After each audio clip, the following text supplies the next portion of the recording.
What's up, guys? It's Jacob from Gaming Buzz with Darien.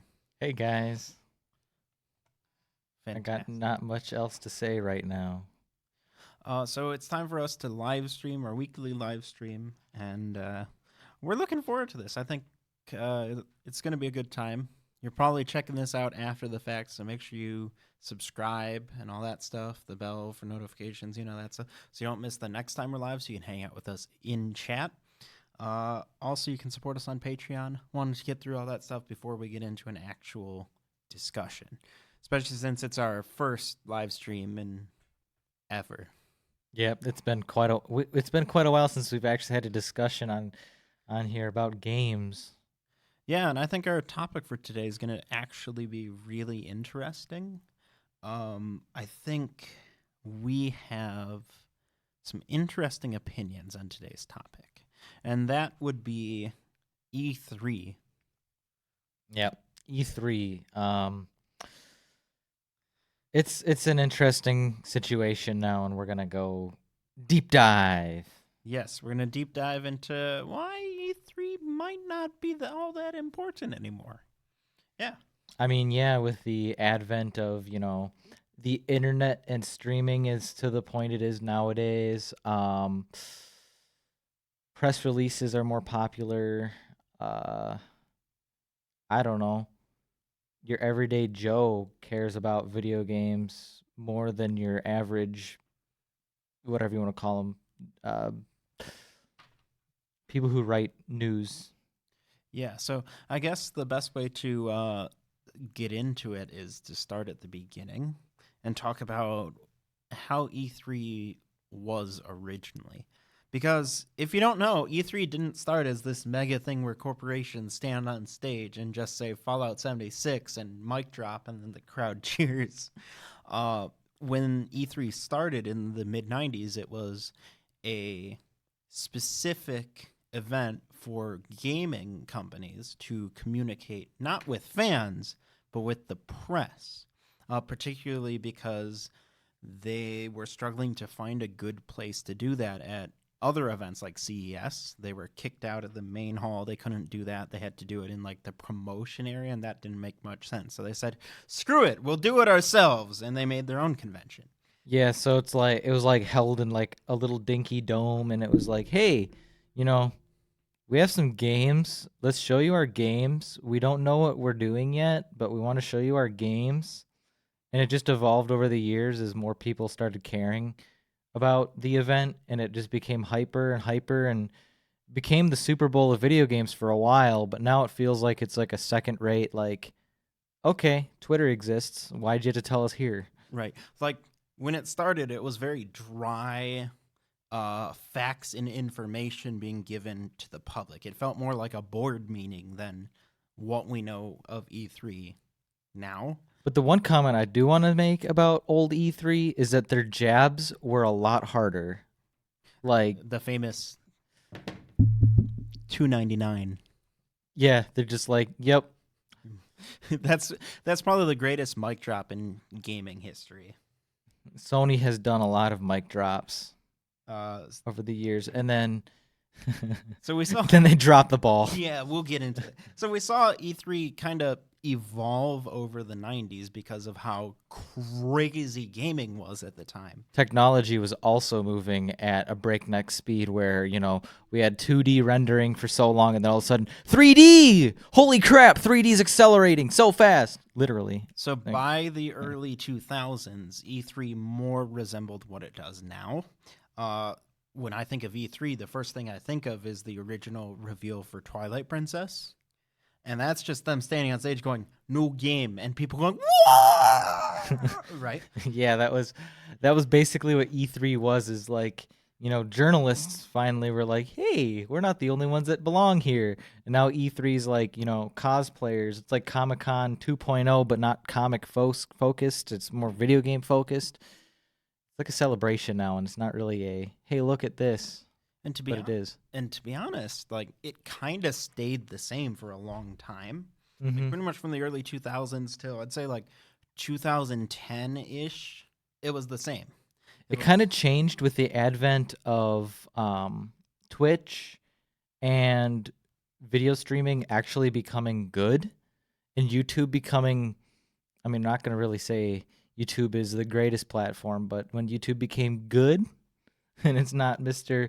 I'm going to buffer every like 10 seconds because your internet isn't even fast, bro. Yeah, you can point to Nintendo as a big cause of that, but I'd like to talk about some of the other differences. Yes, we can talk about how it's all about the live streaming of the event now and not about being there in person, which fundamentally changes it. You don't have to be there in person to experience E3 anymore. But also, you've seen some really fundamental changes in it, particularly with how, what's the word I'm looking for? Controlled it is. E3 is, I mean, it's like every presenter and every company is EA now. Uh, I mean, yeah. It feels like a scripted presentation, which they are, but it feels that way. And it feels like people get excited over nothing. I mean, how many times have they been like, the new Halo will have graphics? Whoa! Right? Yeah, and Nintendo's like, we're just the guys who pioneer this crap, and everyone else just copies us. So, new controller? Actually, not really, but that's back in the Wii days. It'd be like, new controller? And then then everybody'd be like, what? and then you also see like more slipping in of other things. Like everyone's like, oh, we gotta have celebrities in it. Here's Keanu Reeves now up on Cringe, stage. cringe, cringe time. And all this to the point where like E3 doesn't feel like E3 anymore. Microsoft literally was like, let's drop a ton of DLC and just, yeah, Halo. And then Keanu Reeves, we're out. Now, Everything else didn't matter.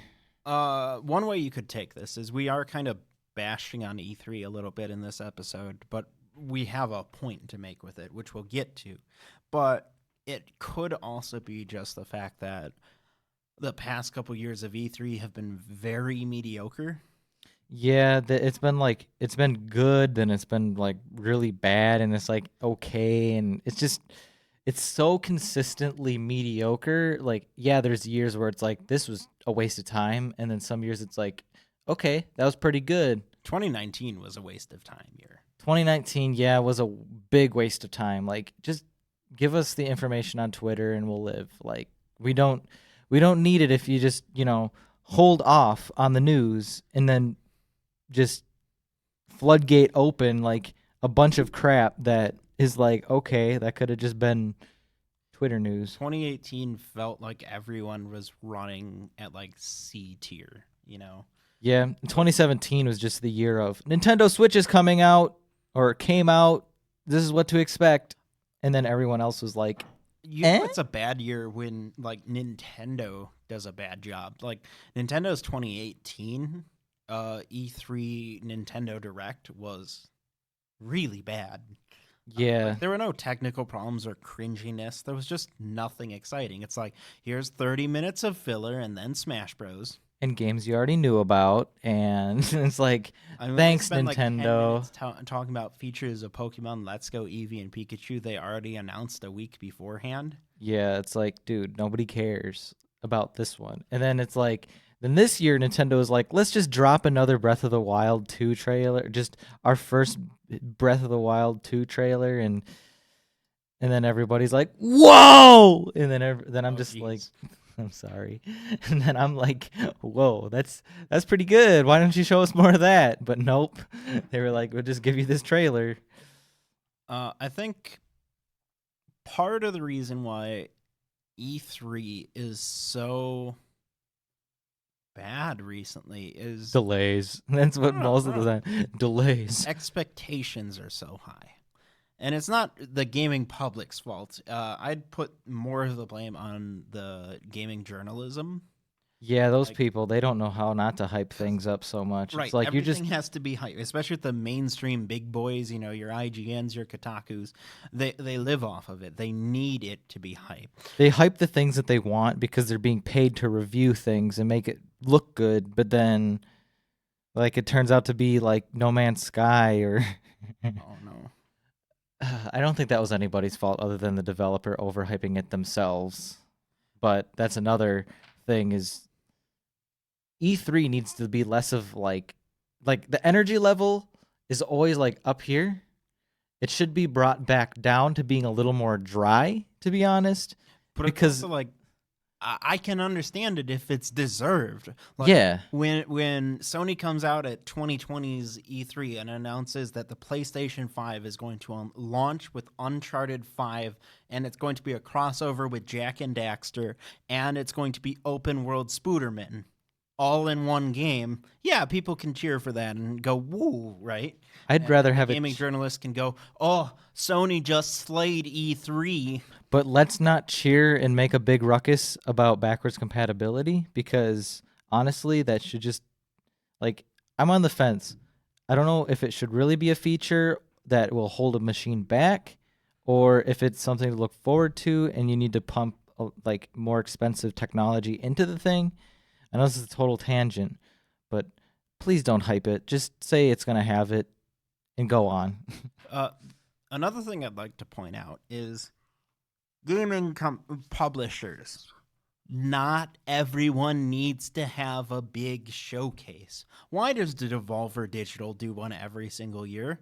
Why do we why did Square Enix do one in 2018 when they had nothing to show off that hadn't already been shown off at Microsoft's thing? I know, like what would they show off? Ports? Like ports, DLC, Nothing more good. ports. Like if you're just going to A trailer for Dragon Quest, which had already been shown off like 7 times. like you should just if you have any ports coming, it should be left to the companies receiving the ports to actually say, "Yeah, this is coming." And don't waste like an hour and a half to tell us that, yeah, look at these trailers. Like, yeah, you have a captive audience because they might have missed those trailers, but if the people don't care, they don't care. I mean, Nintendo spent like a quarter of their 2018 direct on Mario Tennis Aces. Game is not that good either. I mean, it's okay, but You know, it's funny though, because total tangent here, but Mario Tennis Aces got great like after release content yeah, it did. for it's all right tennis game, and then you got Super Mario Party over here. It's like a man in the desert drowning, going extra content. It's probably the best Mario Party too. It just needs more maps. More maps and gameplay modes and all that, and they gave us nothing. What about Mario Kart Deluxe? Deluxe, like, come on, man! I want Pauline. I want a New Donk City to race in.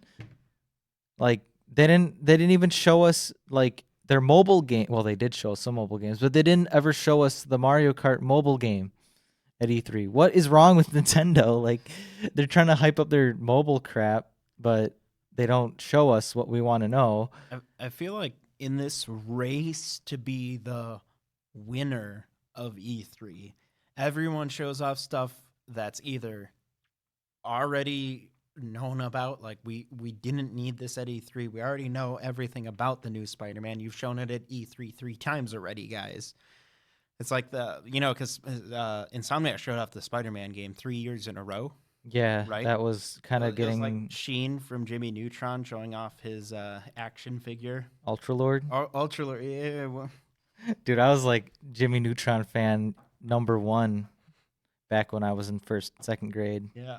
That show was great. And then the other side of it is you get stuff that should not be talked about yet, but they have to talk about it so that they can win E3. Bethesda's the king of this.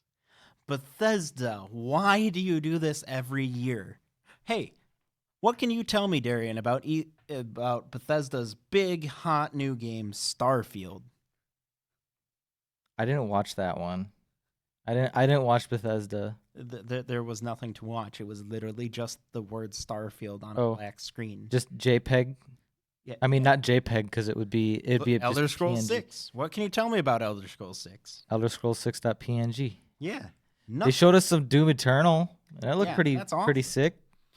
But the thing is these companies, they stretch out something for so long that it depreciates your interest. Like they give you like a 10-minute long trailer and you're like, "Okay, tell me more features." "Okay. Yeah, that's cool." And Well, it's just like, "Shut up already." Like Nintendo loves to do this, and it's like, "You could just show this stuff to us in your treehouse." Cuz there's people who want to watch your presentation and have bing bang boom, here we go. And here we then go. Here we go. shut up. I got And opera then music. we have the treehouse. Why don't other companies have treehouse? Instead of spending like an hour and a half, they could like spend like the half hour showing other stuff off, or the half hour doing the presentation, and then an hour showing off the games in more depth instead of during the presentation. Like seriously. What I most don't get, the company that confuses me the most is Microsoft. I don't know what they want from these presentations after years. I don't know. Why does Cyberpunk 2077 have to be at their conference? I know, and this is supposed to be multi-plat. Yeah. Like, Like okay. 60% of the Microsoft conference every year is multi-platform stuff. Also, At first least. person. Why? You have character customization. Why first person? Why? Well, I don't know. Why? That's me complaining about the game that I was kind of hyped for, and then I found out it was first person. I'm like, okay. I'm still gonna buy it. I love CD Projekt Red. I still haven't played The Witcher 3. Okay. So you just lost your gamer card, Darien. Turn it in. No, Turn it in. no. Have you Yeah. played it? Have you? How many hours have you put into The Witcher 3? At least 300. I have 0. Well, you are officially not a gamer. Do I actually own the game? Probably not. Oh, you're just sealing the deal there, man. But yeah, I feel like I have a big collection.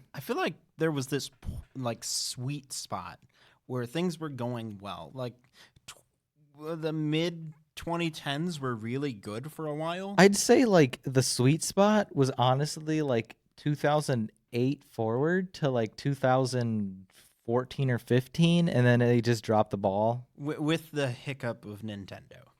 Because like Nintendo's time frame is the exact opposite. Because like that time frame from like 2012 to 2015 was abysmal for them. Well, it was the era of the Wii U, Right. and who cares? Like, what's the Wii U, dude? Like, the Switch is taking the place. But it's also when they first moved to doing their directs. Do you remember the first Nintendo Direct at E3? Oh man, How bad it was. it was rough. Hey, everyone gets to buffer. You get a buffer. You get a buffer. That was rough. But they did some really creative stuff back then, like the Muppets. That was fun. I legitimately miss a lot of the character of the early Nintendo Directs. I feel like it was pushed a lot by Iwata too, and Shigeru Miyamoto was allowed to be a little more goof. Yeah, but and then like Reggie kept up a little bit of it, but yeah, and then now Mark what? Trinan is it Mark Trinan? Yeah, Bill Trinan, that's his whoever name. it is. He also kept up with the goof. He's a And then now they have new people in there, which I feel like they're doing a really good job, like business wise, and making sure that the games come out that people really want, and they are managing it well. But the goof of like their presentations has definitely gone. yeah, it feels a lot more structured and corporate than Yeah. it did. I feel like Nintendo's benefiting though, because they're definitely releasing a lot more mature titles, and that was very apparent in their E3s of the last couple of years.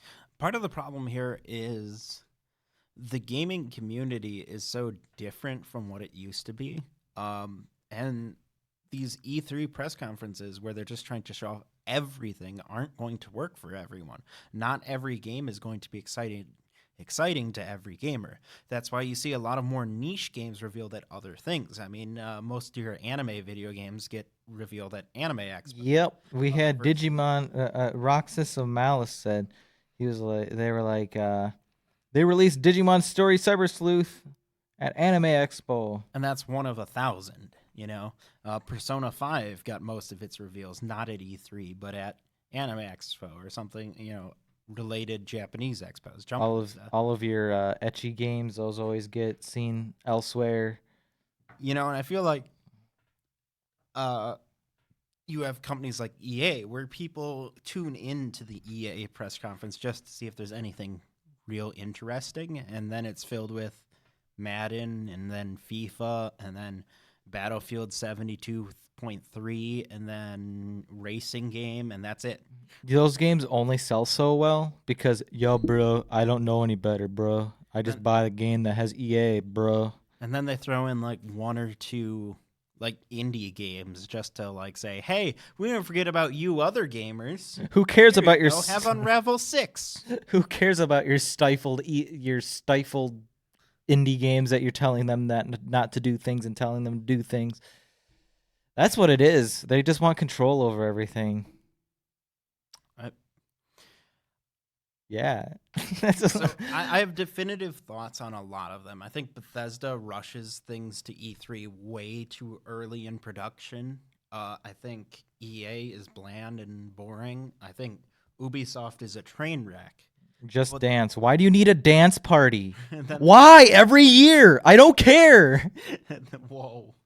I don't care if you want to dance. Then you have Microsoft who shows off too many third-party titles.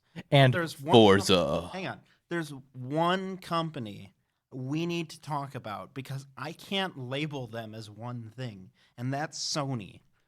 Dude, they're so confused. I don't even know. Like, they don't want, like, sexy games. Oh, wait. They're so confused.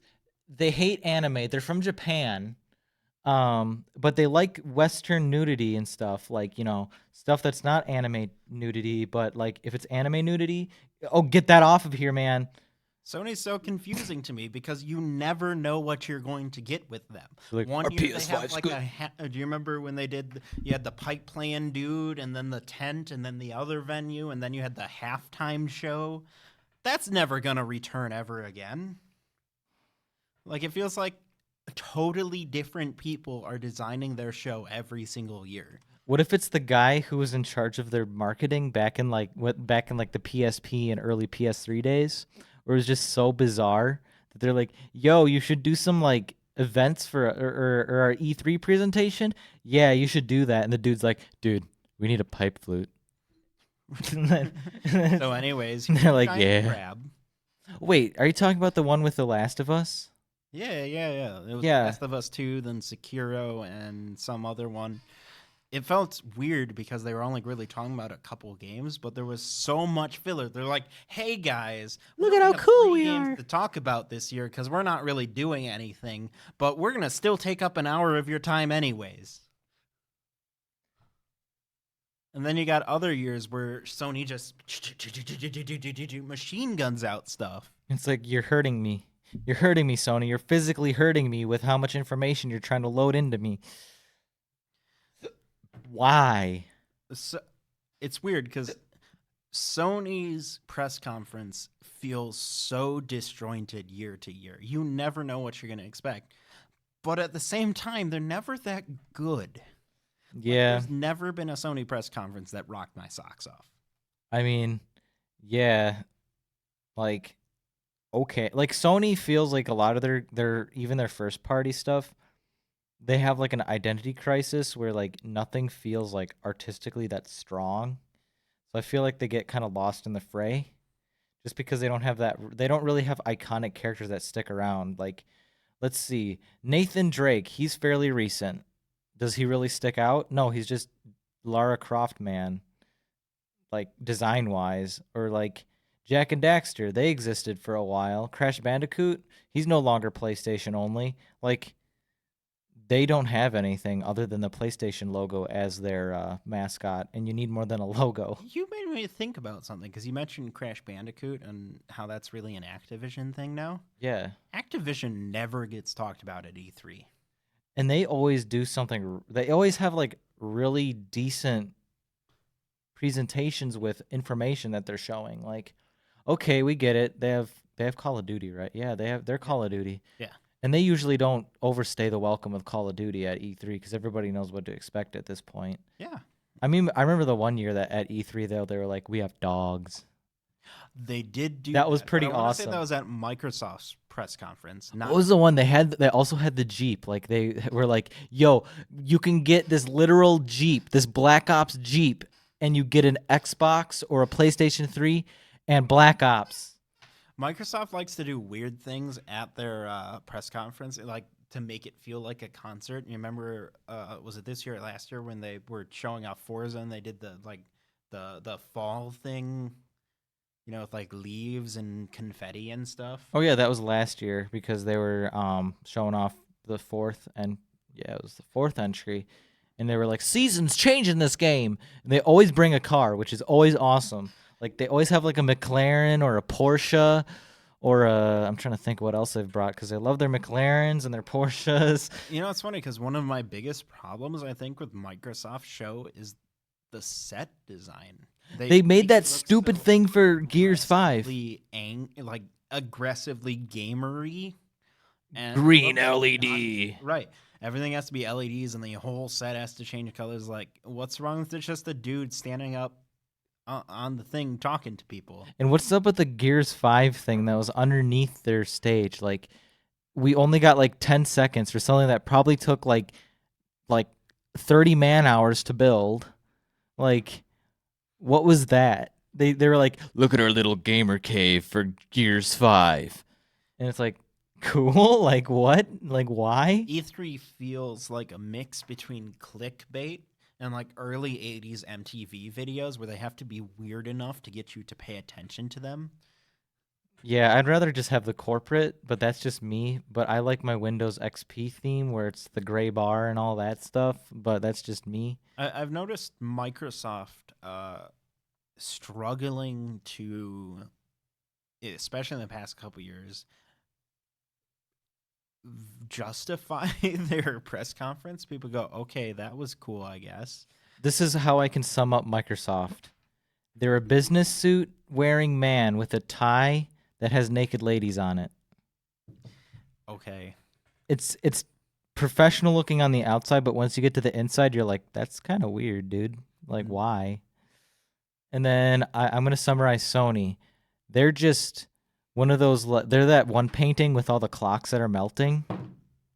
Because you know what to expect. There's clocks, but why are they melting? And then Nintendo is just Iwata holding the bananas. That's it. You're being very strange. I think Sony's I think got the right idea. They're pushing more and more of their announcements away from E3 towards their own events.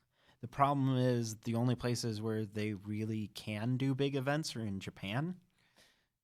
Yeah. Also, Sony has this really big crisis over here in like the United States and Europe, where it's a lot of your like bro dude, like they think that, killing games makes them awesome and they're like, "Yeah, Call of Duty's my jam, dude." Like I feel like Sony struggles with that image and I feel like they're like trying to take I really don't know. They have like this really weird issue where Sony as a company doesn't really want to embrace that they're Japanese. I feel like Sony as a company with their games recently in the past couple years, I feel a homogenization where everything they release starts to feel more and more the same. Everything is trying to take over that like Western feeling, like, over the shoulder, you know, heavy storylines. God of War, Spider Man, Uncharted 4, Last of Us 2 feels like the same game to me. Yeah, they're all like they're all essentially the same thing because it's like their lineup is super boring. Like Spider-Man is probably one of the more different games, but it's basically Sunset Overdrive with Spider-Man, but it's not as crazy and awesome as Sunset Overdrive, and that was Microsoft only. Did it ever get ported? It's It on got a PC. release. Yeah, I still need to play it on PC. It looks pretty rad. I once tried playing it with a mouse and keyboard. Do not do that. Bless your soul. Do not do that. But going back to E3, so we've pretty much ripped on E3, but I want to kind of cover some of the good stuff that can come out of E3. Sure. So some of the things that I do think that are really positive is that it is a way of like bringing a lot of the gaming news to one place, and it's a big expectation from people. So it's a tradition, and those can be nice as long as you're not hurting people, which I don't think, announcing a video game is really like slaughtering everyone's families and all that, but like it's like a festival for gaming and the people behind those things. But I'm trying not to say but because that means I'm gonna just flip it on its head and be like, It's not okay, but it's not like a Comic Con where it was designed first as a celebration of that culture. No, it's very transformative. it's advertising first and foremost before anything. And sure, you know what? Comic Con does the same thing, but you still have people going there cosplaying as their favorite superheroes and stuff and having a good time that don't need to go and sit in for Marvel's big announcement feed and go, woo! Yeah, but that's how the gaming industry works, though. Like that's how you hype people up is advertising. You need to be good at advertising because, like, how do you? Because basically, showing something off to somebody is advertising what you have to them. So it's got to be advertising first. Because what is there to talk about after the fact? But there's definitely this cynical edge to it that other big events don't have. Yeah, like people are like, "Oh, that was crap because they didn't show what I wanted." Instead of people being like, "I'm dressing up as Master Chief." Well, no. What I'm saying is like Comic Con feels like it's designed for fans. Yeah, CES feels still to this day like it's designed first and foremost for press. But E3 tries to have both. It tries to, have its cake and eat it too, or however that goes. is Right? it the fans, the press, or the company's advertising? I think it's the companies trying to have both that's the biggest problem here. You're either for the fans and a celebration of it, or you're for the journalists. You can't do both. It'd be really strange if they made an E3 that was all about the fans because I feel like they'd finally be giving games that people actually want instead of like being like, "Yeah, we're working on this. Now journalists write it down so you can bring it home." Tell us more about Fallout 6. Plus the thing is, it doesn't really matter if you send really press out there because half the time like they don't really give goodies out for E3 that often. And most of like they could just put demos that they could let anyone in the world try a demo because we have the technology. Also, one other thing I want to bring up. I know we're supposed to be on the good stuff, but this just popped into my head, so bear with me. What's with the recent trend of, and this new thing we announced is live right now, and you can download it right at this very moment? I don't know, maybe they want to divert people's attention away from their conference and be like, "Yo, after this event, uh wait like 5 to 10 minutes and you can download it and play it." It felt like everyone did that last year, this year. It's like the new big trend in E3 is this item is now available right now. Buy it right now while you're still hyped. Give us your money. I feel like the way that E3 would work better is if they would release like an E3 app that are only it's dormant until E3 happens, or maybe they could have quarterly E3s. But like one would be at a big venue and then the rest would be like press conference, like it'd be up to the companies to like give us like Nintendo Directs. But then what you would do is whatever's on the show floor for demos or playable demos and stuff, but not like early builds, but like stuff that's like closer to coming out. On the app, you should be able to like link all of your consoles that or your PC or whatever, link all of your accounts, and then when they're showing something off on there, you could have like a little notification pop up, be like, "Would you like to download this demo?" So that like you download the demo, and when you're done, it would like unlock the demo for when the conference is done. I That would be interesting. I feel like E3 is very slow to change with the times. I feel like we're going to see some big fundamental shifts in it over the next few years, and I don't know if they're going to be all that positive. I don't know if E3 is going to be around in 10 years. I know CES is going to be around. I know Comic Con is going to be around. I have no idea if E3 is going to exist in 10 years. Nobody really big from the technology front is at E3, which it's the Electronic Entertainment Expo. So we should have people that are like from Nvidia or AMD and maybe like, people who manufacture graphics cards and the technology behind what makes our games run.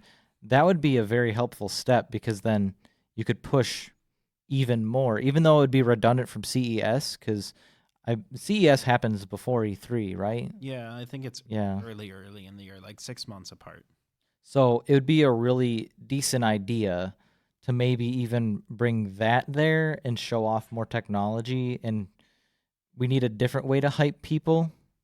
Like if you're really going to go the hype route, say, hey, this is technology, and maybe do some like E3 promotions with that stuff. Okay, here's my question. Looking forward to future E3s, we're going to age this video. We've got upcoming the releases of the PlayStation 5 and the new Xbox, right? And those are going to be big releases, but as is the case with every generation, one of the two of them is going to screw it up. How? Bring that by me one more time. One of the big new consoles is going to be a mess up. Yeah. Always have been. PlayStation. I'm calling it. I'll second that. Sony's. They're so full. They always do this. They have, okay, PlayStation 1 came out. They're pretty, whatever. PlayStation was pretty good. Yeah. And then PlayStation 2, killer success for some odd reason. It was cheap, DVD player. Yeah, and you could use it without buying an extra remote because plus it had the hype of the PS1. Yeah, and you can still use PS1 games in it, so everybody wins. It sold so good. PS3, yeah, they love us. Give us your money. Give us $700. Yeah, it didn't go very well. But then towards the end of the generation, they really picked it up and turned it around. And I'd say overall, the PS3 ended up the better system between it and the 360 eventually. Yeah, the PS3 is still a better Blu-ray player. Then the PS4 came around and worst. I don't know. PS4 is selling so well because I feel like a lot of your Sony fanboys are like, yeah, bro. And like that's the only reason they do so many refreshes, and that's probably adding to the numbers. I don't know. I don't think it's Sony fans. I think it's more the normal mainstream consumer who's into them. I mean, it's an okay streaming I box. feel like a lot of the people who are that in love with them moved on to PC. Yeah, I feel like a lot of people that were on PS3 and Xbox 360 back when those like came out, they're mostly playing PC because they realized, hey, I can have the best of both worlds if I really want. Because like PlayStation doesn't really have the greatest exclusives. Their exclusives are only okay. That's the thing, though. Like PlayStation used to be the Omni system. Everything came out on the PS1. Everything came out on the PS2. Everything came out on the PS3, right? It's all about the exclusives. Now Nintendo, PC, and Microsoft are all working so well together. Like Nintendo's getting a lot of the Weeb games that came out on the PlayStation because Weeb games, they sell on PlayStation, but PlayStation is like changing the ground with that, which Weeb games don't sell by being censored really bad. People want to see the things that make them degenerate. PC gets pretty much all of those same ports because Japanese developers are finding out that, hey, we have these games that can run on potatoes. And then Microsoft is providing a very good platform. Like, yeah, they're moving. They had their Windows Store and the proprietary crap that came with it, but they're starting to move slightly away, and it's actually getting better. Like Microsoft is basically what the PS3 was, right? Like the Xbox One generation started awful. Yeah, but they've really picked it up. But I love how they're actually taking their Xbox brand, and it's no longer just, your Xbox. It's also your PC. Like your PC also is is receiving every single Microsoft exclusive from a certain point forward. Now they just need to completely ditch the Windows Store for Steam, and we'll be all good. They're already they're making that move. We got Master Chief Collection coming to Steam, which is so cool. And like it's such a great it's just great what they're doing. Like they really need to start pushing PC more at E3, just because there's so many exclusives on PC. Who's really out there to like show it off? Like what's the deal with PC gaming? Yeah, I think PC gaming needs some better representation. There is a PC gaming show that's done, but it's... I mean, if Epic really wants to move into the... No, don't finish that. Listen. if Epic wants to move into the market of selling games, maybe they should have the audacity to front like this is what to expect on PC and say this is things that we're selling on here, and maybe don't hoard all the games to yourself, Mr. Epic, and work with Steam, like work with Valve. Will never. Like I feel like their store is still really gross. Epic makes EA look wonderful. Epic is the worst parts of EA, Bethesda, and Ubisoft put together. But they have Fortnite, which is the biggest cash grab in the last. All right, I think with that we'll wrap up for the day. Do you have any final thoughts? Let's see. E3 really needs to just either figure itself out. Is it for the fan? Is it for the press? Or is it for the companies to say, hi, my name is EA and I'm 5 years old and this is what I brought to show and tell? Or, should it just not exist anymore and all the companies should just make a new thing that is basically them just bookending a bunch of Nintendo Direct style things? Because Nintendo Directs work. They work really well, and everybody has tried their own take at it. But yeah, only Microsoft has succeeded, to be honest. I meant Nintendo. Dang it. Only Nintendo succeeded. Yeah, like with motion controls. Everyone else with failed. All the weird gimmicky controls. I feel like the biggest problem is the internal competition to win E3 has kind of drawn us to a race to the bottom. And I think that's one of the biggest problems. So let's work on that. It's never going to happen, but we can think it. Yeah. So was that your thoughts on E3? Yep. So I'd like to go into our little end cap situation, our little conversation about what have you been playing? Yeah, so maybe introduce that to people since, Yeah, so never seen us do that.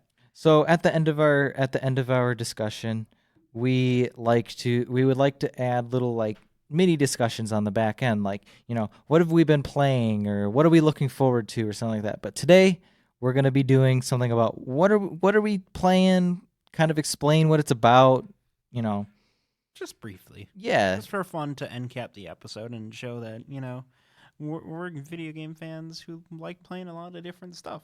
Maybe maybe even tell you a game that you've never known and may intrigue you. So I'll share what I'm playing right now, and that's a loose definition because I've only played about 5 minutes so far. Yesterday I downloaded Kingdom Come Deliverance, right? Yeah. And I was excited to play it. Like, I've heard good things about it, and I downloaded it. And the download took so long. I got into it for like 5 minutes, and I'm like, yeah, I'm going to bed.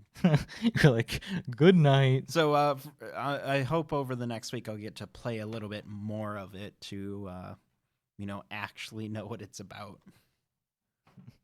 How about you?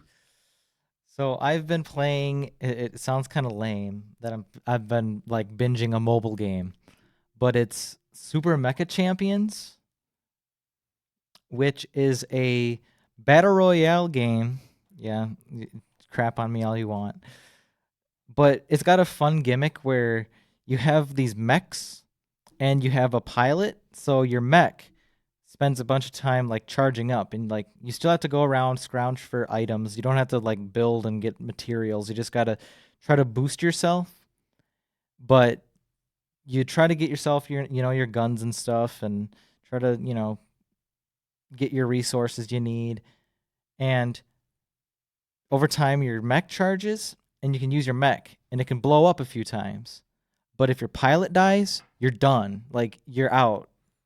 Like, it has that grace period. I think I'll stick to Titanfall. Thank you. It's pretty fun. But the thing that I've been doing, that I've put probably at least 20 hours in the last couple of weeks, is there's a program called BlueStacks, which is an Android virtualizer, which for dummies, that's pretty much an Android emulator, but it's not really an emulator because virtualizers are different.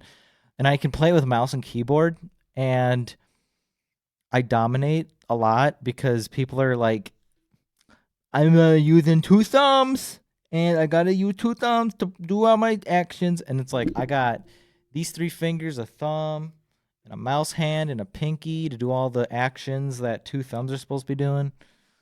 But that game's pretty fun. I've been pretty addicted to it. It's got a lot of personality. It's one of the only first mobile games that I've actually enjoyed. All right. Well, I think that's all we got today. So we'll see you guys next week with another great Gaming Buzz discussion video.